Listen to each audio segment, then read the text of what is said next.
নূরের নবী প্রেম শিক্ষা দিয়েছেন শাহান শাহকে শম্ভুগঞ্জি রহমতুল্লাহ গেলায়। নূরের নবী প্রেম শিক্ষা দিয়েছেন শাহজালাল রহমতুল্লাহ গেলায়, শাহপরান রহমতুল্লাহ গেলায়, শাহজামাল রহমতুল্লাহ গেলায়, শাহ কামাল রহমতুল্লাহ গেলায়, নাসিরউদ্দিন সিফাহ সালার মদনী আলাইহিস সালাতু ওয়াস সালাম। নূরের নবী প্রেম শিক্ষা দিয়েছেন শাহ সুলতান কমর উদ্দিন রুমি রহমতুল্লাহ গেলায়। আজকে বাংলার জমিনে 5 ওয়াক্ত নামাজ পড়াইয়া ইমামদের বেতন হইতেছে সেই সকল আল্লাহর ওলিদের কারণে।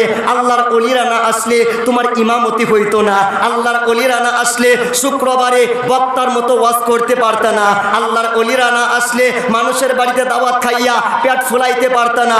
আল্লাহর ওলিরা বাংলাদেশের ভিতরে না আসলে তাফসির করতে পারত না। আল্লাহর ওলিরা বাংলাদেশের ভিতরে না আসলে খতমে বুখারী করতে পারত না। এই বাংলার ইসলাম আল্লাহর ওলিদের কাছে নিয়ে, বাংলার জায়নামাজ আল্লাহর ওলিদের কাছে নিয়ে, বাংলার মসজিদ আল্লাহর ওলিদের কাছে নিয়ে। সুতরাং এই বাংলাদেশ যতদিন থাকবে ওলি আল্লাহ ততদিন থাকবে। বাংলাদেশের ভিতরে তুমি আলোচনা করলে আল্লাহর ওলিদের কথা আলোচনা করতেই হবে। যদি করতে লজ্জা পাও তাহলে আবার হিন্দু হয়ে যাও। কথা বলুন ঠিক না? মুসলমান হইলে সেই ওলি আল্লাহর কথা বলার দরকার আছে না নাই? আরেকটা আওয়াজ খুলে বলুন, দরকার আছে না নাই? আমরা হচ্ছে মাজার জিয়ারতকারী, আমরা মাজারকে মহব্বত করি, মাজার জিয়ারত করি, কোরআনুল কারীম তেলাওয়াত করি, সেখানে গিয়ে দোয়া করি, মনের দুঃখগুলো একটা একটা করে বর্ণনা দেওয়ার চেষ্টা করি। কারণ আমরা দেখেছি ইমাম শাফি রহমাতুল্লাহ গেলায় উনি মক্কার জমিনে জীবনটা কাটাইলেও ইমাম শাফি রহমাতুল্লাহ গেলায় যখন বিপদে পড়ে যাইতেন, বিপদ থেকে উদ্ধার হওয়ার জন্য মক্কা শরীফ থেকে রওনা করে ইমামে আজম আবু হানিফার মাজারে যাইতেন। সেখানে গিয়ে পাশের মসজিদে 2 রাকাত নামাজ পড়তেন ইমাম শাফি রহমাতুল্লাহ গেলায়। সেখানে গিয়া ইমামে আজম আবু হানিফার ওয়াসিলা নিয়ে দোয়া করতেন। এর দ্বারা বোঝা যায় মাজার শরীফে যাওয়া 4 মাযহাবের সুন্নত, মাজার শরীফে যাওয়া আবু আইয়ুব আনসারী রাদিয়াল্লাহু তাআলা আনহুর সুন্নত, মাজার শরীফে যাওয়া আমার আল্লাহ পাকের হুকুম। আর মাজার শরীফকে মাজার পূজা বলা হিন্দুর বাচ্চার অভ্যাস। কথা বলুন ঠিক না? সম্মানিত বাবাজিরা, এবার সেই আল্লাহর ওলি সম্পর্কে কয়েকটা কথা বলবো। আপনারা কি শুনতে রাজি আছেন? বলেন, রাগ করা যাবে? ওলি আল্লাহর দরবারে এসেছি, যদি ওলি আল্লাহ সম্পর্কে 2টা কথা বলতে না পারি, শুনতে না পারি, ওলি আল্লাহর পরিচয় লাভ করতে না পারি, ওলি আল্লাহর দরবারে গেলে কি হবে না হবে, কেন আমাদেরকে যাইতে হবে, কেন আমাদেরকে যাওয়া দরকার, এই সম্পর্কে 2-4টা কথা বলবো। আপনারা শোনার দরকার আছে না নাই? জবান খুলে বলুন, দরকার আছে না নাই?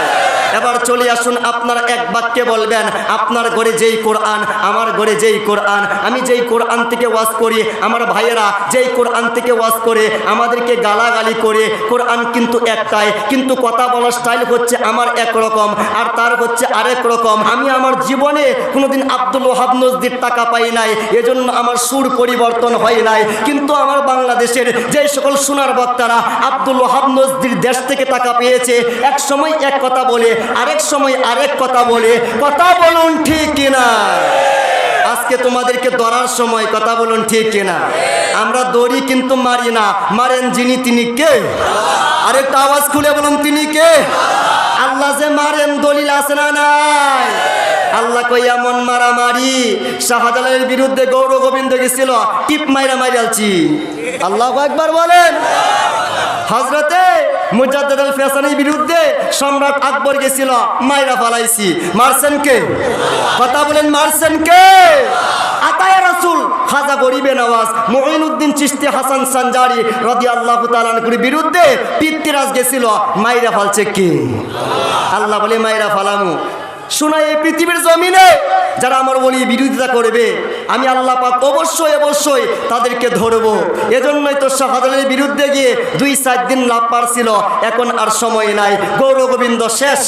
মুজাদ্দিদ আল ফেসানির বিরুদ্ধে গিয়ে 2-4 দিন সম্রাট আকবর লাভ পারছিল, এখন তার অস্তিত্ব শেষ।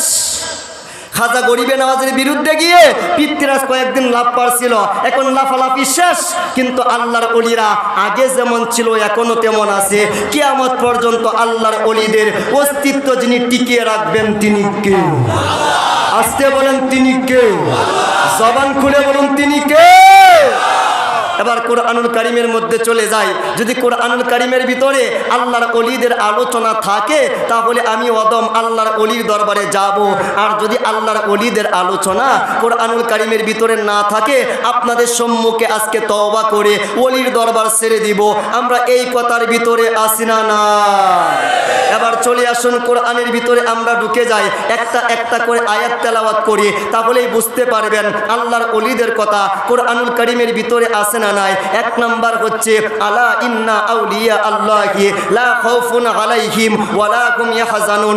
এই আয়াত হচ্ছে আল্লাহর ওলিদের সম্পর্কে আয়াত। আল্লাযীনা আমানু ওয়া কানু ইয়াত্তাকুন। এই আয়াত হচ্ছে আল্লাহর ওলিদের সম্পর্কে আয়াত। লাহুমুল বুশরা ফিল হায়াতিদ দুনিয়া ওয়া ফিল আখিরাহ। এই আয়াত হচ্ছে আল্লাহর ওলিদের সম্পর্কে আয়াত। ওয়াত্তাবিউ সাবিলা মান আনাবা ইলাইয়া।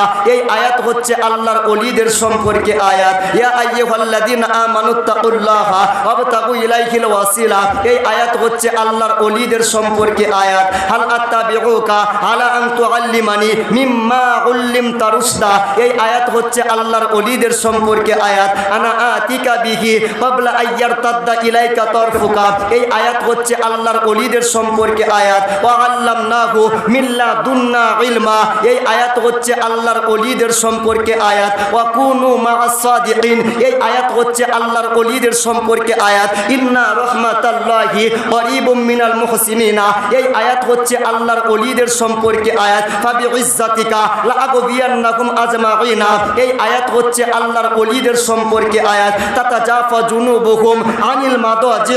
এই আয়াত হচ্ছে আল্লাহর ওলিদের সম্পর্কে আয়াত। ইয়া আইয়াতুহান নাফসুল মুতমাইন্না ইরজিই ইলা রাব্বিকি রাদিয়াতাম মারদিয়া ফাদখুলি ফি ইবাদি। এই আয়াত হচ্ছে আল্লাহর ওলিদের সম্পর্কে আয়াত। ফামা বাকাত আলাইহিমুস সামাউ ওয়াল আরদু। এই আয়াত হচ্ছে আল্লাহর ওলিদের সম্পর্কে আয়াত। ওয়া মাইয়ুতিল্লাহা ওয়ার রাসূলা ফাউলাইকা মাআল্লাযিনা আনআমাল্লাহু আলাইহিম মিনান নাবিয়্যিনা ওয়াস সিদ্দিকিনা ওয়াস শুহাদাই ওয়াস সালিহিন। এই আয়াত হচ্ছে আল্লাহর ওলিদের সম্পর্কে আয়াত। একটা একটা করে আপনাদের সম্মুখে কোরআনুল কারীমের আয়াত তুলে ধরলাম। তারপরেও যেই ব্যক্তিরা বলবে কোরআনুল কারীমের ভিতরে আল্লাহর ওলিদের সম্পর্কে আলোচনা নাই, এরা হচ্ছে কানার দল, কানার দল, কানার দল। কথা বলুন ঠিক কিনা?